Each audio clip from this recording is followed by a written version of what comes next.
Buenos días. Buenos días. ¿Cómo están todos esta mañana? Qué bueno, me alegra saludarles, me alegra estar con ustedes aquí en otra ocasión. Esta vez, pues, una ocasión repetida, 2 semanas consecutivas. Normalmente no lo hacemos así, pero qué gusto que ustedes sigan comprometidos con estar presentes, con reflexionar juntos en esta mañana acerca de este milagro que llamamos paternidad, ¿verdad? Porque ser padres, ser madres es un milagro.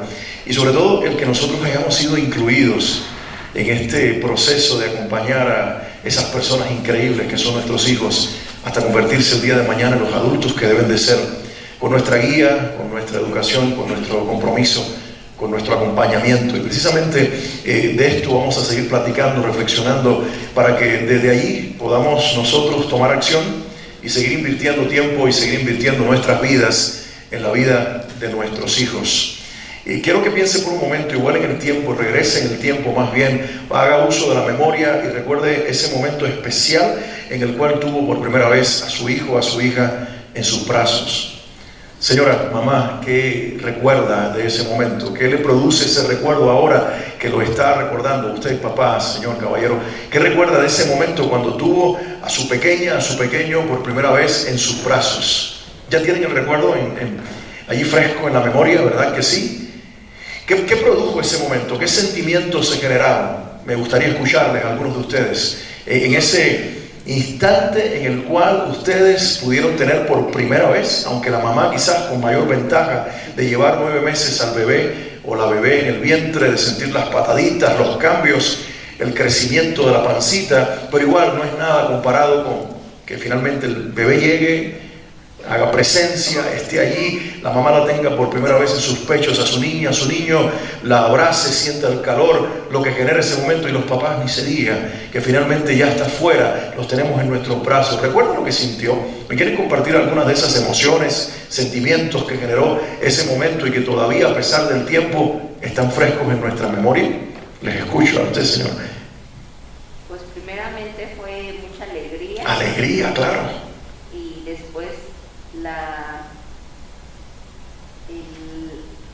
el darse cuenta de la responsabilidad. Sentido de responsabilidad, ¿verdad? De encargarse de una personita tan pequeña. Claro que sí. En ese momento sí fue, pues precisamente eso, la preocupación de saber que tenemos que ayudarlos a crecer. Claro. Y a que lleguen lejos como queremos que sea. Definitivamente, ¿cuántos coincidimos que en ese momento se juntaron y hasta hubo un choque de esas dos emociones juntas? Alegría por una parte, soy papá, soy mamá, aquí está, nació por fin, se hizo realidad la espera de 40 semanas, 9 meses, tener en brazos a nuestros hijos. Qué alegría genera, no lo podemos ni tan siquiera describir en palabras, pero a la misma vez responsabilidad. ¿Cuántos coinciden que eso nos pasó a todos, verdad? La primera vez, inclusive la segunda vez, aunque pareciera que ya estamos más experimentados, lo volvemos a vivir y hasta nos preguntamos, ¿por qué lo hice otra vez? ¿Cómo es posible que lo intenté otra vez? Y aquellos que se arriesgan hasta una tercera, cuarta, quinta vez, pues mis felicitaciones, porque son de los más arriesgados en el planeta Tierra. Me cuesta pensar en las familias antiguas. Mi papá, que fue el octavo de la familia, el último de los hijos, el número 8, y era de las familias más pequeñitas que había en su vecindario. Sus amigos eran 12, 14 hermanos, algunos hasta se atrevieron a tener 21 hijos. ¿Y eso cómo era? Bueno, eran otras épocas. Hoy realmente nosotros sabemos que hay una alegría en ser papá, y creo que nuestros abuelos lo creían más que nosotros, pero sin dudas también un sentido de responsabilidad. Les pregunto, ¿en ese momento sintió alguien miedo? No nos atrevemos a decirlo en un momento como este, pero por eso quiero decirlo, porque yo sentí miedo, la responsabilidad, el futuro. ¿Y sabe por qué sentí miedo? Sentí miedo no tanto por cómo iban a hacerlo mis hijos como hijos y como personas o individuos, sino por cómo lo iba a hacer yo como papá. ¿Alguien se identifica conmigo? Todos, ¿verdad? ¿Lo voy a hacer bien? Ahí está la alegría, la responsabilidad, el miedo, otras emociones que surgen. Y pienso también en la ilusión. Y se me ayuda con la siguiente diapositiva. Ahí la ilusión que aparece, ¿verdad? Creo que esta es la primera etapa. Nuestros hijos generan ilusión. El que la señora venga y le diga al esposo, nuestra esposa venga y nos diga, estoy embarazada. Y recuerdo la primera vez que descubrimos que íbamos a ser papá. Estábamos en una noche de amigos, una tarde, noche de domingo, y los hombres fuimos por unas pizzas y unas Coca-Cola, y las mujeres se quedaron. Y las mujeres, cuando se quedan solas, no sé por qué les da por hacerse pruebas de embarazo, ¿no? Pero la dueña de la casa, nuestra amiga, y las otras todas estaban allí en esa etapa queriendo ser mamá, mi esposa igual, y ella, que es doctora, tenía varias pruebas de embarazo y dijo, fue como una especie de concurso, ¿no? Vamos a ver si todas nos hacemos las pruebas y a ver quién quedó, ¿no? Porque de una manera u otra estaban todas en esa etapa, estábamos todos queriendo ser padres y ¿qué creen? Esa noche me tocó a mí, nos tocó a nosotros. Y cuando regresé, mi esposa y las demás con cara de picardía me enseñan la prueba de embarazo y yo las miro como diciendo, ¿y qué pasó? ¿Tienen fiebre? Pensé que era un de esos termómetros que se ponen debajo del brazo. Ella me miró como diciendo, ¿no te das cuenta? Finalmente me cayó el 20 y le digo, ¿estás segura? Y lo dudé tanto que mi pobre esposa tuvo que hacerse 3 pruebas seguidas. Y hasta que finalmente luego lo comprobaron los doctores y nos dijeron, sí, va a ser papá, porque habíamos esperado 7 años para ser padres, casi 7 años, no porque no podíamos ser padres, sino porque estábamos esperando el momento oportuno. O sea, habíamos transicionado diferentes lugares, estábamos en ese proceso de crecer también como individuos, como pareja, como matrimonio, y habíamos dicho, los hijos son una bendición, pero que lleguen cuando nosotros creemos que estamos más preparados, y creo que en eso hasta tuvimos el respaldo de Dios. Pero recuerdo ese momento, y luego cuando nació mi hija, y luego cuando nació mi hijo, y ese momento que les preguntaba a ustedes, tenerlos en brazos, la responsabilidad, la alegría, el miedo, pero también la ilusión. Desde ese momento que tenemos la noticia, vas a ser papá, vas a ser mamá, nos llenamos de ilusión por esa criaturita, por cómo va a ser. Y no solamente cómo se va a ver físicamente, sino qué clase de persona va a ser.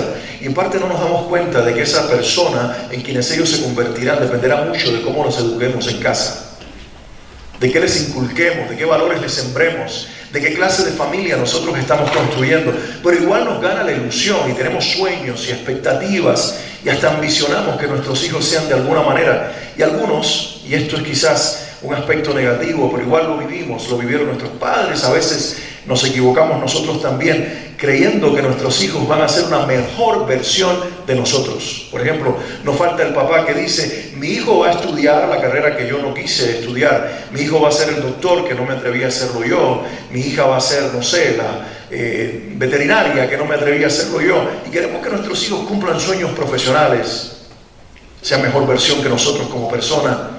Y creo que en eso estamos equivocados. Es parte de la ilusión, de los sueños y las ambiciones de los padres y de las madres también, que debiéramos borrar de la ecuación, porque en realidad nuestros hijos no nacieron para ser una mejor versión nuestra, no nacieron para ser una réplica de nosotros tan siquiera. Nuestros hijos son individuos, él es él, ella es ella, y descubrir eso tiene un valor inestimable. Acompañar a nuestros hijos a descubrirse a sí mismos tiene un valor inestimable, pero no podemos negarlo. La ilusión es parte de la paternidad, y a veces en el camino de ilusionarnos, e intentar vivir el acompañamiento a nuestros hijos, comienza algo que llamamos, y quiero hoy también mencionar, la paternidad profunda. Es cuando salimos de ilusiones banales, de superficialidad, de sueños muy nuestros, de egoísmos como padres, y nos damos cuenta de que de alguna manera nuestros hijos no solamente van a vivir su propia vida, sino que vienen otras situaciones acompañadas, como por ejemplo un diagnóstico. La siguiente, por favor, ingeniero. Y quiero hablar de eso en este día. Cuando nuestros sueños, nuestras ilusiones, nuestras ambiciones como padres, nuestras expectativas son truncadas por un diagnóstico. Y quizás este no es un tema aparentemente para todos, pero nos concierne a todos, pero es muy particularmente sensible para aquellos que lo han estado viviendo y que lo han estado teniendo inclusive, y finalmente esa realidad se convirtió en su propia realidad. Porque yo recuerdo cuando mi esposa estaba esperando, tenía un libro en casa que era como la Biblia de la mujer embarazada. No sé si lo conocen aquí, pero seguramente lo han leído las mujeres, las mamás, cuando esperan, que se llama ¿Qué esperar cuando estás esperando? ¿Lo tuvo alguno? Le iba diciendo en la primera semana, en el primer trimestre, y la mujer va diciendo, mira, me está sucediendo lo que dice el libro, como si fuera casi casualidad. No, querida, han estudiado a miles de mujeres que están embarazadas como tú y ya se sabe de antemano, y lo que te están es facilitando el camino, sobre todo para que sepas que eso te va a pasar, y que en parte es una ayuda para los señores, los caballeros, que nos frustramos a medianoche cuando la mujer embarazada nos despierta porque quiere, no sé, una docena de tacos, y decimos, a plena madrugada, ¿y ahora dónde los encuentro? Pero recuerdo que también había un libro que tiene un título similar, pero no es para una mujer esperando en el proceso del embarazo, es para los padres que están criando a sus hijos, y es algo muy similar. No recuerdo el título, pero la temática es como que qué esperar mientras tu hijo crece, algo así. El título, disculpen que lo olvidé, pero te va diciendo las etapas de tus hijos, y es fascinante, pero a la misma vez a veces comienza a generar preocupación, porque por ejemplo te va diciendo cuando el niño entra en la etapa en la que ya los movimientos le permiten gatear, y si de momento te encuentras con que tu hijo no está, o tu hija no está gateando, genera la preocupación, sobre todo si las otras familias tienen hijos que están en la misma etapa de crecimiento que los tuyos, y ellos sí están desarrollándose como dicen los libros, la ciencia, y te lo recuerdan los doctores, pero los tuyos no. Y viene la preocupación, y viene el temor, que a veces es infundado porque los niños no desarrollan igual al final del día, pero otras veces sí se convierte en un diagnóstico que es preocupante, que roba el sueño y que también nos quita las expectativas. No sé si usted se encuentra ahí. Le cuento mi experiencia.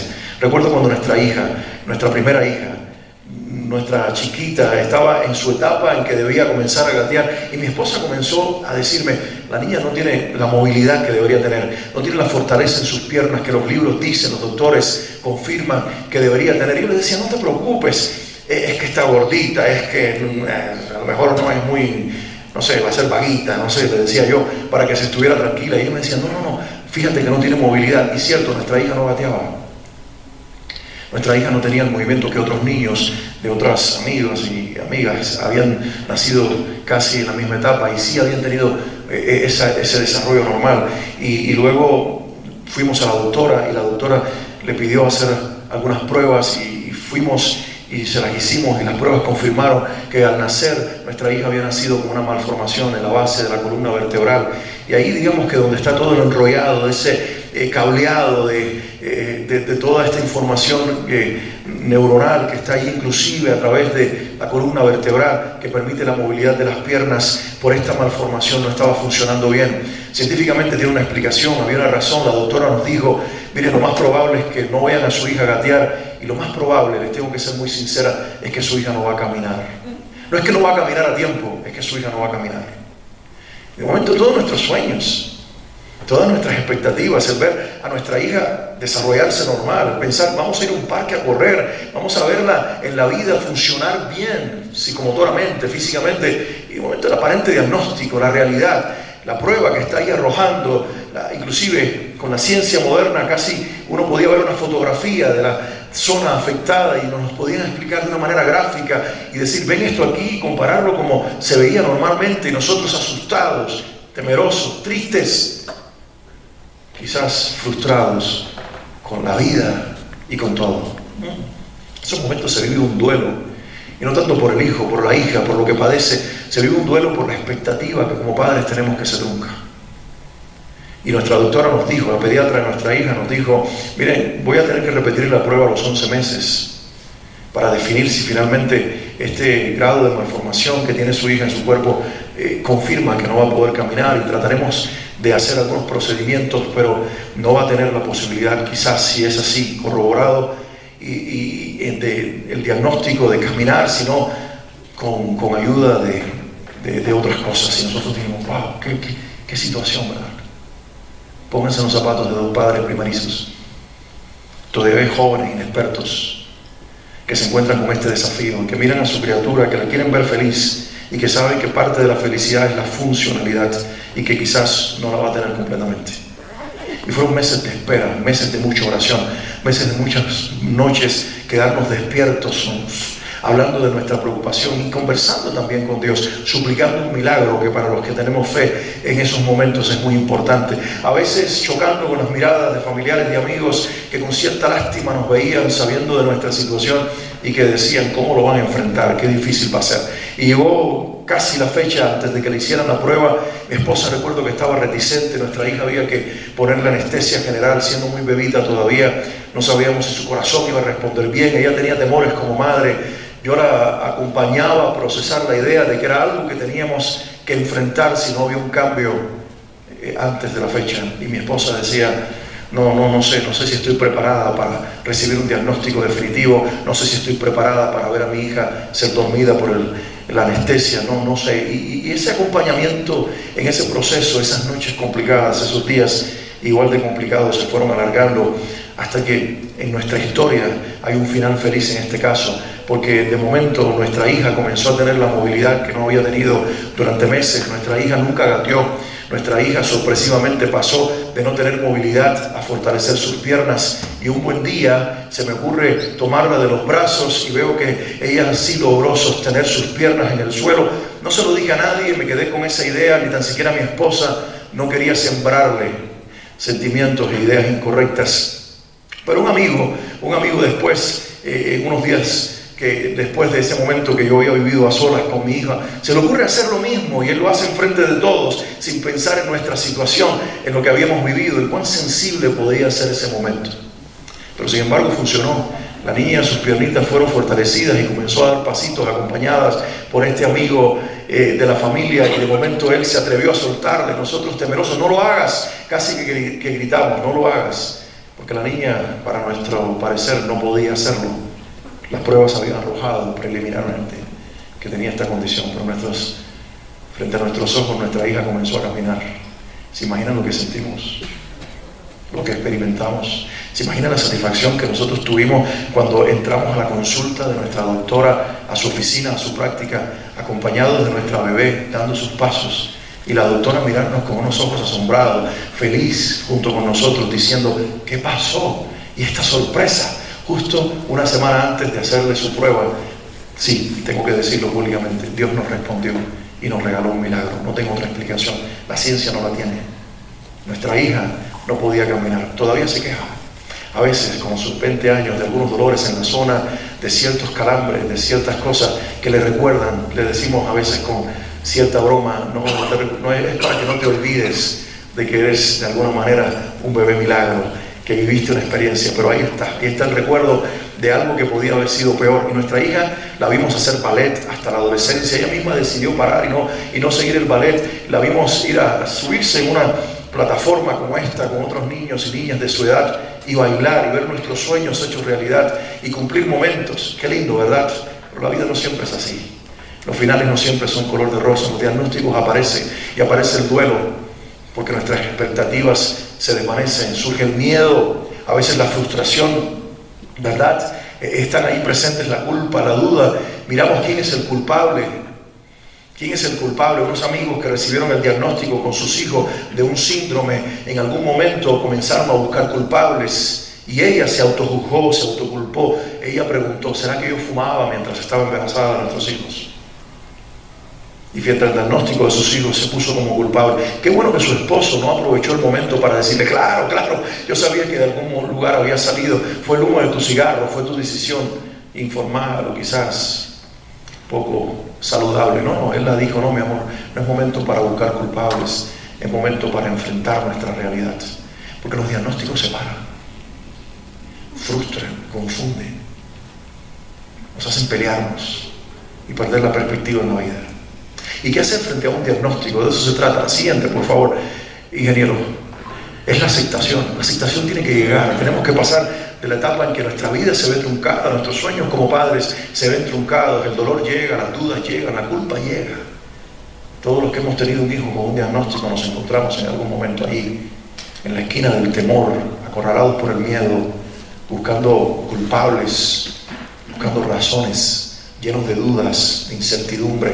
Pero en algún momento tenemos que enfrentar eso con la aceptación de la realidad. Y aceptar no es rendirse. Si usted se encuentra ahí, y de hecho déjame decirle de paso, haciendo un paréntesis, esta plática va a ser la primera de dos, porque hoy quiero dirigírsela a aquellos que viven el diagnóstico, los que están ahí en la esquina del dolor, de la duda, de la culpa, de tantos sentimientos encontrados frente a situaciones que truncan la vida de sus hijos y por quizás añadidura la suya también.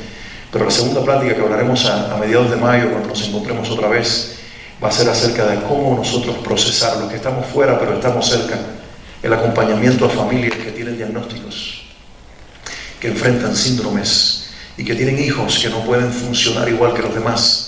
Y no es que no sean funcionales, es que no funcionan igual que los demás. Será la práctica para las semanas más anteriores. Cómo nosotros, la comunidad alrededor de padres, familiares, etcétera, podemos acompañar, procesar y responder diferente. Pero hoy es la reflexión y el acompañamiento para aquellos que enfrentan un diagnóstico.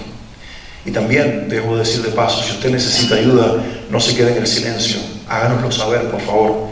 Acérquese a las autoridades del colegio, busque la ayuda de profesionales de todo lo que tiene que ver con el procesamiento de todas estas emociones, psicólogos, terapeutas, todos los que necesiten. Mi propia ayuda, si la necesita, déjeselo saber al colegio. Tal vez en momento propicio, durante las horas del día miércoles que estoy aquí en México, puedo acercarme al colegio, escucharles, conversar, pero es necesario encontrar personas con las cuales desahogarse, con las cuales hablar, con las cuales tener este tipo de conversaciones y ser comprendidos, ser acompañados es muy importante, pero aceptar es parte del proceso y es no rendirse. No implica rendirse, por el contrario, significa ver la realidad objetivamente y no enajenarnos, no vivir al margen.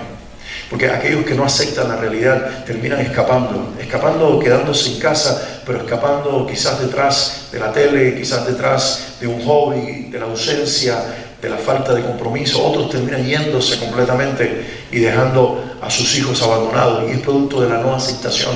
Esta no puede ser mi realidad, esto no puede ser lo que esté viviendo, ¿verdad?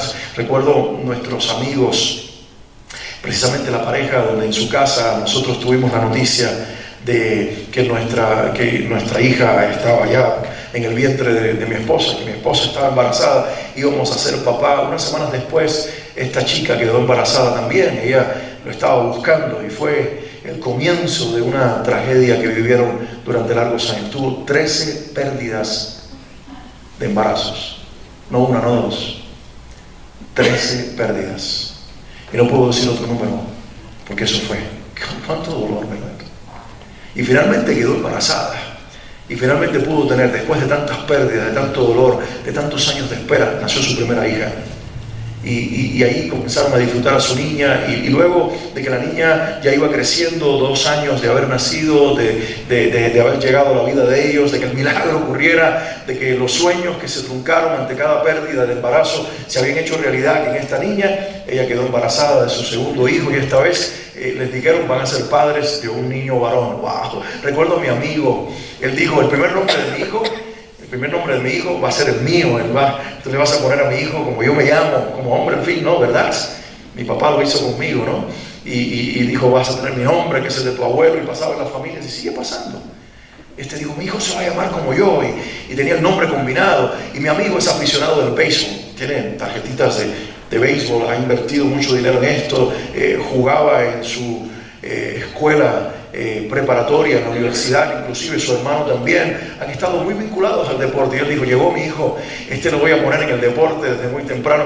Y en algún momento empezaron a comprar las decoraciones de la habitación de su hijo, precisamente tenían que ver con el deporte, las ropitas para cuando nazca, y él llegaba con sus ropitas y pelotas de béisbol y bates de béisbol. En un momento fueron detenidos en su vida por este diagnóstico. Su hijo va a nacer con un síndrome de Down.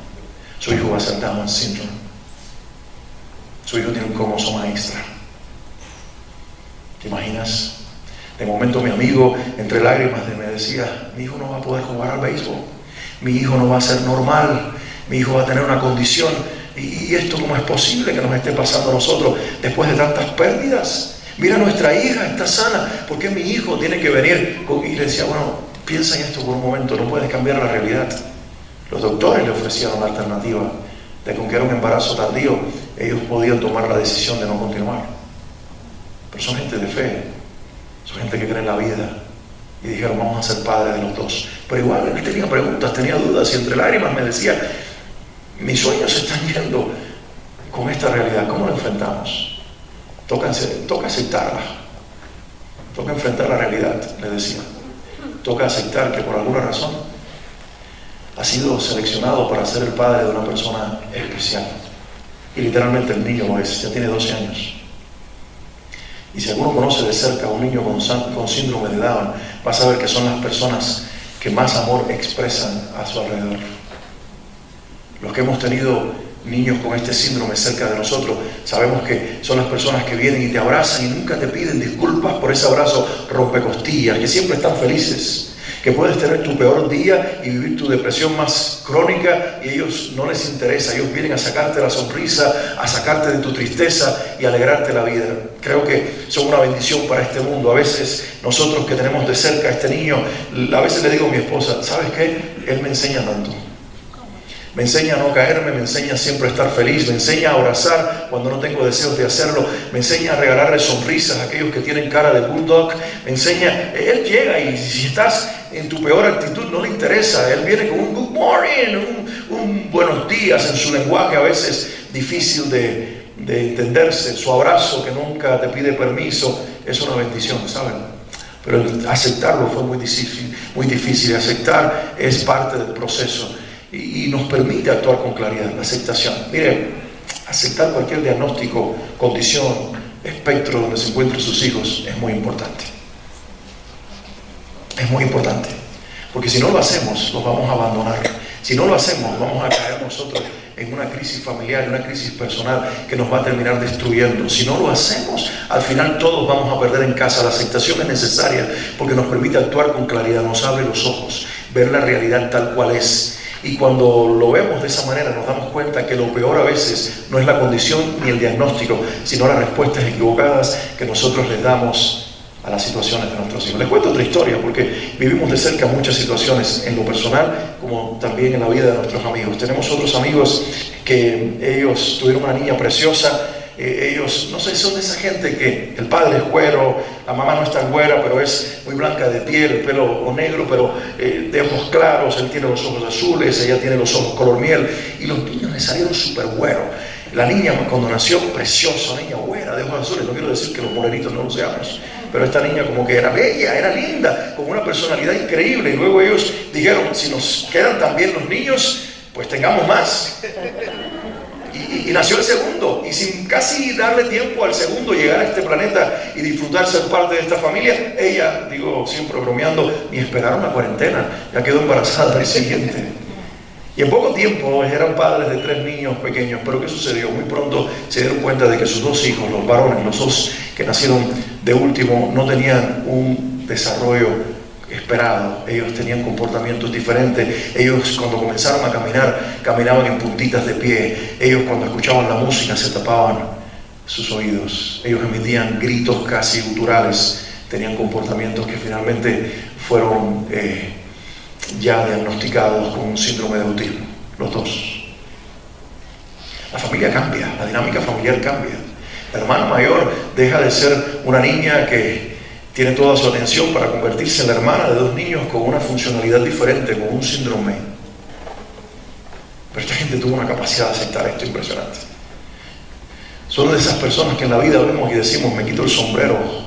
Es precisamente el caso de ella buscando culpabilidad porque pensaba que mientras fumaba en el embarazo le había producido este daño a sus hijos. En su ignorancia, en su desconocimiento, en sus preguntas y en sus dudas. Y este es el caso del esposo que le dice, no se trata de que tú seas culpable o yo sea culpable, se trata de cómo enfrentamos esta realidad. Este señor realmente merece un Oscar, merece un premio, no sé, merece algo que no existe el reconocimiento. Estos padres con hijos con estas condiciones y síndromes definitivamente merecen el aplauso de todos, el reconocimiento, y esta familia lo es. Esta mujer salió de las dudas, salió de la preocupación, abrazó la idea de ser madre de estos 3 hijos, especialmente de estos 2 pequeños, y ellos vivieron los procesos. ¿Saben? Estos niños les decían, cuando escuchaban la música se tapaban los oídos, salían de las habitaciones donde había música, emitían gritos de desesperación, pero estos padres no se dieron por vencidos. En casa los comenzaron a exponer a música clásica primero y luego lo fueron introduciendo en la medida que era tolerable, comenzaron a introducirlo a otros géneros musicales. ¿Y qué les cuento? Hoy son adultos. Hoy los 3 hijos son adultos, la hija mayor tiene su funcionalidad completa, ellos 2 tienen un diagnóstico autista que han reconocido con el acompañamiento de sus padres, porque sus padres los ayudaron a entender que ellos tienen un síndrome, que ellos tienen una condición, que ellos tienen este diagnóstico autista, pero a la misma vez los han ayudado a entender que pueden funcionar a pesar de él. El mayor de los dos hermanos varones está trabajando en un negocio familiar que tiene que ver con mascotas. Hay que ver el amor que le da a estas mascotas, el desempeño, la manera en que hace, en cómo inclusive se gana a los nuevos clientes con su sonrisa, con la manera en que aborda, porque ha sido condicionado no para aislarse y renunciar a las personas, sino que te mira a los ojos, que entabla conversaciones, que inicia inclusive las conversaciones desafiando el diagnóstico. Su hermano, por su parte, es quizás más introvertido y se entiende dentro del diagnóstico. Era el que más se tapaba sus oídos cuando escuchaba la música, y hoy trabaja en una alberca pública con ruidos de chiquitos por todas partes, ayudando a los niños a estar bien, a protegerlos inclusive. Y los fines de semana en su comunidad donde viven, en una ciudad a 2 horas de la ciudad donde vivimos, él participa en su comunidad de fe y es uno de los que canta. Y tiene una voz angelical que cuando lo escuchas tus pelos se erizan, las emociones surgen. Y los que conocemos su historia, como nosotros, mi familia, que los acompañamos de cerca en el proceso de verlos crecer, decimos, esto no puede ser posible. Este es el de los dos, el que más se tapaba sus oíditos, el que salía en puntitas de pie caminando de cualquier habitación, era el que emitía más gritos, era el que rechazaba la música, y ahora es el que la canta. El premio es para unos padres que frente al diagnóstico aceptaron una realidad. Y a veces nosotros tenemos hijos con completa funcionalidad y nos rendimos a la primera. Nos hundimos en la primera tormenta que enfrentamos. No enfrentamos los desafíos que tenemos, porque la aceptación es parte de la vida, cualquiera que sea la situación que enfrentamos con nuestros hijos. Y ahí el testimonio de estos, que quizás quedaron en desventaja en relación a otros, pero no lo vieron así. En algún momento mi amigo me decía, no importa si la condición está y si mis hijos no reaccionan igual al resto, pero tengo que acompañarlos y tenemos que educarlos y guiarlos para que sean lo más funcionales que sean, porque algún día su mamá y yo no estaremos. Y ellos tendrán que funcionar y no pueden ser responsabilidad de su hermana. Ella tendrá que su propia vida, será madre de sus propios hijos y ellos tienen que funcionar. ¿Qué mentalidad? ¿Qué capacidad de entender la vida? No es negación, no es enajenación, es ver la realidad con claridad desde la aceptación y luego desde allí presentarse. ¿Qué puedo hacer con esto? ¿Qué puedo hacer con esto? Eso hace que el dolor se transforme, la forma de vivir sea diferente, que las cosas cambien. Y definitivamente eso es importante, que todos en algún momento donde nos encontremos en ese desafío de la vida de ser padres, lleguemos al punto de la aceptación, porque esto es vital. Y de eso depende también la estabilidad, la funcionalidad de nuestros hijos, más allá de diagnósticos de síndromes o de espectros. Su funcionalidad dependerá en gran medida de nosotros. Si no, pregúnteselo en la historia a la mamá de Thomas Alva Edison, el gran descubridor científico que nos regaló el filamento de la bombilla. Cuando las maestras le llamaron y le dijeron, su hijo tiene un aprendizaje tardío, tiene retardo mental, su hijo no podrá aprender como el resto, señora, no sabemos cómo hacer con él. Y ella se lo llevó a casa y dice la historia, y deberíamos quizás corroborarlo, pero parece cierta, que la mamá le dijo al hijo, lo que pasa es que tienes una capacidad de aprendizaje tan increíble que te voy a comenzar a instruir en casa. Y se lo llevó a casa, lo que se conoce como la escuela en casa, homeschool en inglés. Su mamá comenzó a enseñarle, comenzó a acompañarle y comenzó a hablarle diferente, y el resto es historia. Nos dejó a uno de los más grandes científicos que nos ha dejado muchos descubrimientos, insisto, uno de ellos precisamente el filamento de la bombilla, y hoy estamos aquí viéndonos las caras, aunque no le guste ver la mía, pero es gracias a Thomas Alva Edison, por una mamá que no se rindió. ¿Y qué tal cuando quienes no nos rendimos son unos dos, papá y mamá, y creemos en los nuestros? Apostamos por ellos e invertimos, ¿verdad? La siguiente, por favor, Inge. Para los padres, debe ser, ahí hubo un error de typing, es para papá y mamá, para los padres, para todos. Si las señoras no se vayan, no se duerman, estamos incluidos, ¿verdad?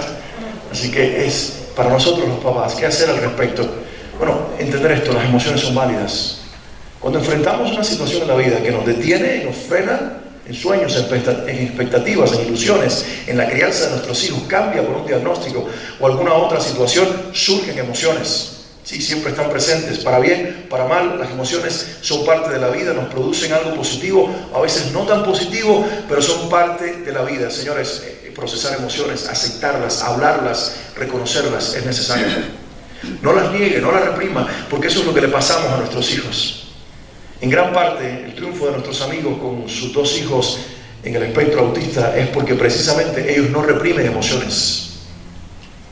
Ellos entendieron que parte del proceso era aceptar los gritos de sus hijos y regalarles mientras gritaban los abrazos y el afecto y decirles, no, estoy contigo, entender que se frustran con mayor facilidad, que expresan sus respuestas de esa manera, y desde ese lugar sus padres expresan emociones, no se esconden para llorar frente a sus hijos, mucho menos para reír, y les enseñan a ellos que es válido expresar emociones a 2 criaturitas que ya son 2 adultos, que tal vez en su espectro no está incorporado el expresar lo que sienten, y sin embargo aprendieron a hacerlo, porque en casa se les enseñó, desafiando la ciencia, desafiando los diagnósticos y desafiando las etiquetas que impone la sociedad. Procesemos emociones, eso es muy importante. Ayuda a nuestros hijos, independientemente de si enfrentan o no un diagnóstico. También entender que los hijos no cambian, el diagnóstico no cambia, la realidad ahí está presente, pero ellos siguen teniendo su valor y su potencial. Recuerdo una revista hace años atrás donde un papá mecánico de oficio también tenía un hijo con una condición, en este caso también un síndrome de Down. Y su papá desde pequeño comenzó a enseñarle a su hijo el oficio de la mecánica frente a otros que le decían, tu hijo no tiene la capacidad de aprender, tu hijo no va, y él desafió, le enseñó a su hijo a nadar, e inclusive su hijo al crecer y convertirse en un adulto heredó el negocio del padre y el oficio y lo aprendió. Hay unos padres que son increíbles, los diagnósticos no nos detienen, las realidades las enfrentan desde no la negación, desde la realidad positiva, desde la comprensión, desde el manejo de emociones, pero miran a sus hijos como que todavía tienen un valor y un potencial diferente al resto, pero que puede ser explotado y finalmente puede ser funcional. Esto nos sirve a nosotros, que tal vez el IQ, el coeficiente intelectual de nuestros hijos está bien, que la manera en que funcionan en la sociedad está bien, que pueden relacionarse con facilidad, y sin embargo todavía les etiquetamos, les ponemos etiquetas, los señalamos. Nos miramos como que nunca vas a dejar de ser el lento de la familia, nunca vas a dejar de ser el que se parece a la abuela, como si fuera algo negativo. No, y no nos damos cuenta de que hijos funcionales terminan siendo poco funcionales, no porque estén con una condición, ni un síndrome, ni un diagnóstico, sino porque los etiquetamos y con eso los marginamos y lo hacemos de una forma negativa. Pero estas historias y esta realidad nos enseña que aquellos que son desafiados por los diagnósticos, si lo procesan bien, tienden a veces a sacar lo mejor de sus hijos, porque se niegan a etiquetarlos, pero sí a acompañarlos, y acompañarlos de la mejor manera. Y eso es muy importante. La siguiente, por favor, Inge. Así que tenemos que hacer estos movimientos internos como padres en los procesos que enfrentemos en la crianza de nuestros hijos, cualquiera que sean. Tenemos que movernos de la culpa a la responsabilidad. En las semanas anteriores les he dicho, somos la generación de padres que más pide disculpa a los hijos, que más le pregunta a los demás padres y a las demás personas en nuestra vida, ¿lo estoy haciendo bien? Vivimos atrapados en la culpa, ese temor de cuando tuvimos a los niños por primera vez en brazos, ese miedo a no lo voy a hacer tan bien, como que es el fantasma que nos persigue en la ópera de nuestra vida y nos trata de mantener reos de nuestros propios sentimientos y culpabilidad. No, señores, vámonos de la culpa a la responsabilidad, como mi amiga lo hizo. Bueno, ok, está bien, fumé en el embarazo, fui irresponsable, no lo hice bien, pero no voy a asumir esa culpa por el resto de mi vida. Me voy a hacer más responsable y lo voy a hacer bien, desde el perdón que reciba de Dios, que reciba de mí misma, que reciba de la pareja, del cónyuge, inclusive en la mirada de los hijos, en el amor que nos expresan. Porque cuando nacen ellos no buscan culpables, si en el camino comienzan a buscar culpables, no es porque nacieron buscando culpables, es porque alguien les enseñó, y a veces fuimos nosotros, que todo se trata de culpar a otros. Porque los niños buscan amor y entregan amor con sus miradas. Y si se mantuvieran en ese ambiente propicio, las cosas pueden ser muy diferentes. Tenemos que movernos de culpa a responsabilidad, pero también de control a acompañamiento. Si usted tiene un diagnóstico en la vida de sus hijos, no trate de controlar sus vidas, no trate ahora por el temor de hacer todo por ellos. Denles oportunidades, enfrentar desafíos, dar respuestas por sí mismos, experimentar sus propios temores. Déjenlos que expresen lo que sienten y acompáñenlos en los procesos. No viva por ellos, No sea la mamá típica o el papá típico helicóptero que sobrevuela sobre sus hijos intentando vivir por ellos. Porque no, esa no es la respuesta. No es controlar, no es asfixiar, no es coartar, no es quitar libertades, es acompañar. Recuerden lo que les dije al principio, nuestros hijos no son una mejor versión de nosotros, ni una copia nuestra. Son únicos, son irrepetibles. Descubrámoslos y desde ahí acompañémoslos. Nos lo van a agradecer, por cierto. Y movamos de la expectativa a la esperanza. Creo que tiene mucha más razón tener esperanza. La esperanza se conecta con la realidad, con ver el potencial, con descubrir quiénes son y desde ahí acompañarlos. Las expectativas a veces son falsas. Yo quisiera que cuando mi hijo crezca sea, no sé, el primer doctor de la familia. Creo que cuando mi hijo crezca sea el primer cosmonauta, astronauta de la familia. No. A veces son expectativas. Descubra a su hijo, descubra sus propios sueños, descubra el artista que lleva dentro. Uno de los más increíbles pintores en la historia, uno de los más increíbles retratistas y artistas plásticos en la historia es Vincent Van Gogh. Su padre fue un clérigo, un predicador, un hombre de fe y de religión, atrapado por conceptos retrógrados religiosos y una interpretación equivocada de la Biblia, de Dios, de la vida y de la paternidad, que le dijo a su hijo cuando descubrió que tenía facilidades para las artes plásticas, que esa expresión no estaba permitida en casa, que tenía que convertirse en lo que él era, un clérigo, y lo envió a una universidad para estudiar teología. Y el muchacho, atrapado en su arte, soñando con pintar y dibujar y hacer retratos, se tuvo que ir a una universidad a estudiar una teología para la cual no había nacido, y luego entonces, escapando de su padre, con una profesión, pudiéramos llamarlo así, que debería ser una vocación, se fue a las minas con los mineros a tratar de entender la vocación, viviendo los procesos más difíciles de su vida, para luego regresar y comenzar a desafiar la historia familiar y convertirse en el pintor que fue. Pero ya traumado, ya emocionalmente marcado, ya marginado por las miradas de su padre, que nunca aceptó el arte de su hijo. Y de ahí entonces esa frustración, esos comportamientos casi psicóticos, descontrolados de Vincent Van Gogh, que terminó con su oreja cortada, la famosa oreja de Van Gogh. Y todo el reflejo de un padre que no pudo descubrir a su hijo y que no se dio cuenta que Dios no le había regalado un hijo para que fuera una copia de él, sino para que fuera su propia versión de sí mismo, que llevaba por dentro arte, y que quizás la mejor manera de expresar inclusive la gloria de un Dios en la que el padre creía no era hablando desde un podio, era pintando desde un estudio de pintor.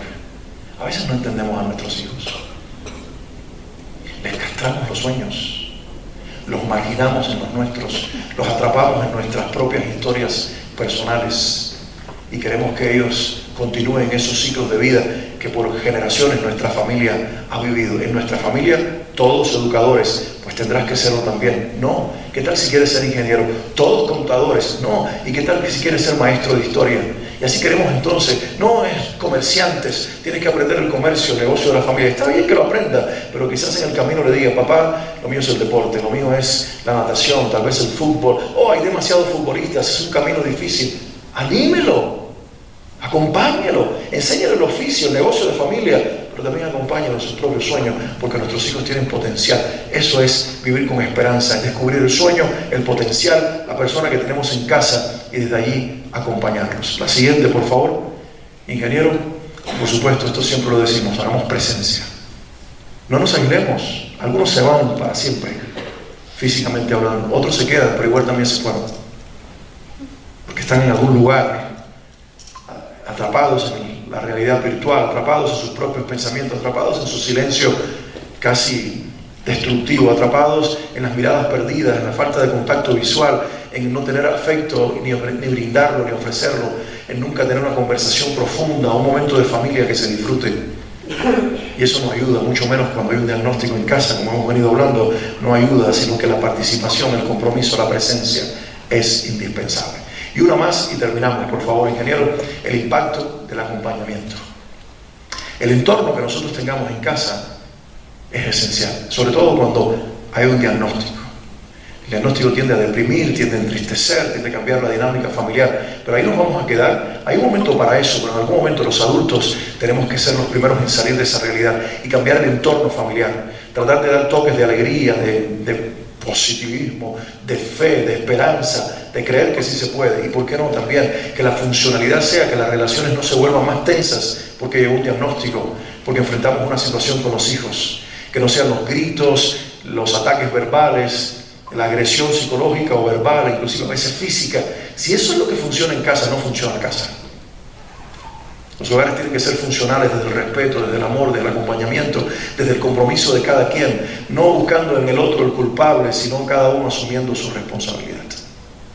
No creo en el hogar perfecto. Quienes me escuchan a través del tiempo saben que lo he dicho una y otra vez. Familias perfectas no existen, porque cuando nosotros llegamos nos echamos a perder. Pero esto sí creo, la familia funcional, que cree los valores, que sostiene los valores, que inculca fe, que se compromete, que tiene compromisos, que participa, que acompaña, que se da permisos para caer y levantarse, que se frustra en el camino y pide disculpas, que lo intenta otra vez. El entorno es clave en todo hogar, pero principalmente los que enfrentan diagnósticos. La mirada de los padres sí influye. No miremos a nuestros hijos con lástima. No los miremos con lástima, porque aparentemente no aprende igual que los demás, no se comporta igual, no funciona como el resto. No. La lástima no construye, destruye. Afirmemos con la mirada. Descubramos lo que sí tienen, descubramos el potencial que ellos traen consigo y desde ahí afirmémosle. No les mintamos al mirarles, afirmémosle, descubriendo la verdad de quién realmente son. También la aceptación siempre es seguridad. Acepto la realidad, te acompaño en ella y eso asegura al niño o a la niña que tiene un diagnóstico, un proceso, una condición.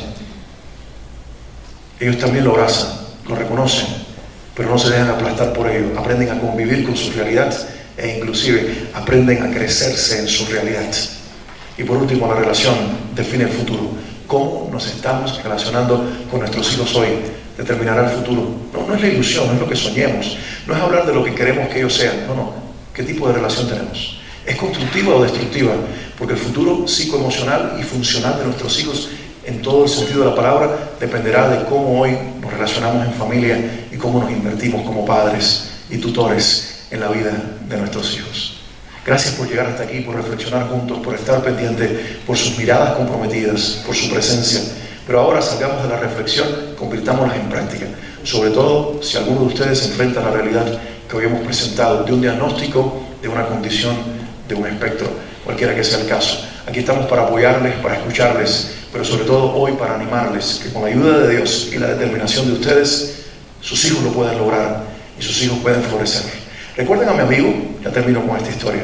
Su niño, síndrome de Down, que no podía jugar al béisbol, su hijo tiene 12 años, participa en olimpiadas especiales y ahora ha obtenido medallas. Muchas veces llega y me dice, I'm the winner, yo soy el ganador, I'm the first one, the first place is mine, dice él porque habla inglés. Yo tengo el primer lugar y me abraza y me enseña sus medallas y la foto con los famosos. Y yo digo, mira este niño, él tiene supuestamente un síndrome, no funciona como el resto y ahora también me ostenta su foto con famosos y resulta que yo, que soy el funcional, tengo que verlo a través de su experiencia.